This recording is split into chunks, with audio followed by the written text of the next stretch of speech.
Salam, hər vaxtınız xeyir olsun, əziz izləyicilərimiz. Son vaxtlar qaynar xəttimizə, yəni Qanun TV.az xəbər portalının qaynar xəttinə Zahid Sadıqovla bağlı, yəni Beyləqan rayon Su Meliorasiya Təsərrüfatı İdarəsinin rəhbəri Zahid Sadıqovla bağlı şikayətlər ünvanlanmışdı və bununla da bağlı biz bu günləri redaktorumuzla birgə Beyləqan rayonunda olduq. Vətəndaşları dinlədik. Vətəndaşlar iddia edir ki, biz müəyyən problemlərlə bağlı Zahid Sadıqovun yanına, yəni Su Meliorasiya Beyləqan rayonundan təbii ki, söhbət gedir.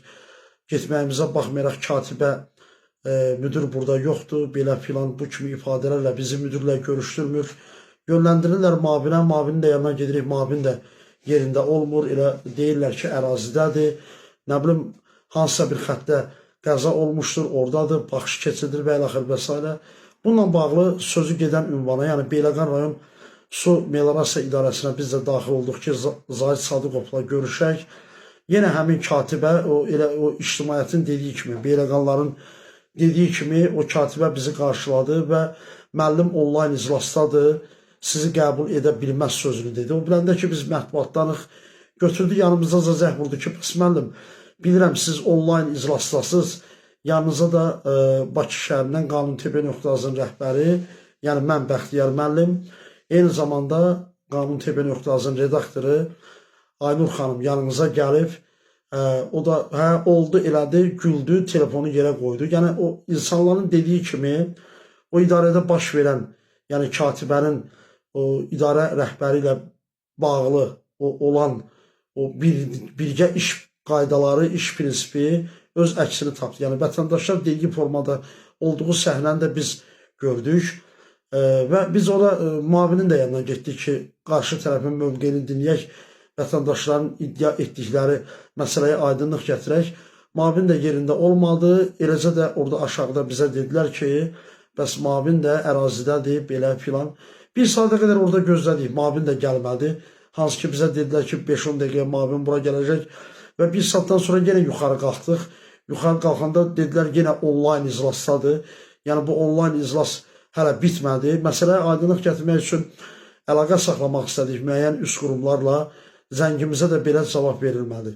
Və buradan ünvanlanaraq onu demək istəyirəm ki, əziz insanlar, öz rəyinizi ictimaiyyət olaraq bildirin. Bildirin ki, belə haqsızlıqlar nə vaxta qədər davam edəcək. Təbii ki, rayonların bir çoxlarında yox, mən deyərəm ki, Respublikada mövcud rayonların 90%-də su təsərrüfat işləri çox şəffafdır. Yəni, müəyyən qədər insanlara xidmət göstərilir. Mən demirəm, hansısa bir negativ hal yoxdur. Olsa da, yerlərdə bu barədə tez bir zamanda rəhbər şəxslər bilərsə, onu aradan qaldırmaq üçün insanlara xidmət göstərir. Ancaq dediyim kimi, Beyləqan rayon Su Təsərrüfatı İdarəsinin rəhbəri burada mənəm Bağdadda Kor Xəlifə kimə arxayındır, nəyə arxayındır mən bilmirəm. Yəni, biləsiniz ki, Beyləqanda su təsərrüfatı ilə bağlı ciddi problemlər və haqlı şəkildə narazılıqlar var. Haqlı sözünü ona görə deyirəm ki, getdik, o səhnələri biz gözümüzlə gördük və buradan birbaşa Su Meliorasiyaya, yəni o agentliyə müraciət edirəm və aidiyyatı qurumlara müraciət edirəm ki, Beyləqan rayonunda baş verən su təsərrüfatı ilə bağlı məsələlərə bir aydınlıq gəlsin və vətəndaşlara belə deyim ki, onların haqlı suallarına cavab verilsin. Bununla bağlı orada görüşə bilməsək də qarşı tərəfin mövqeyini açıq-aydın şəkildə dinləməyə hazırıq və xəbər portalımızda da geniş bir məqalə yazdıq, paylaşım elədik və canlı şəkildə də bunu sosial platformalarda paylaşıram. Ona görə ki, ictimaiyyətin rəyi bizim üçün çox vacibdir və olsun ki, bu məsələ aidiyyatı qurumlar səviyyəsində belə deyək ki, onlar xəbərdar olar və öz haqq səslərini çıxardarlar. Çox sağ olun, diqqətinizə görə minnətdaram. Allah hər birimizdən razı olsun inşallah.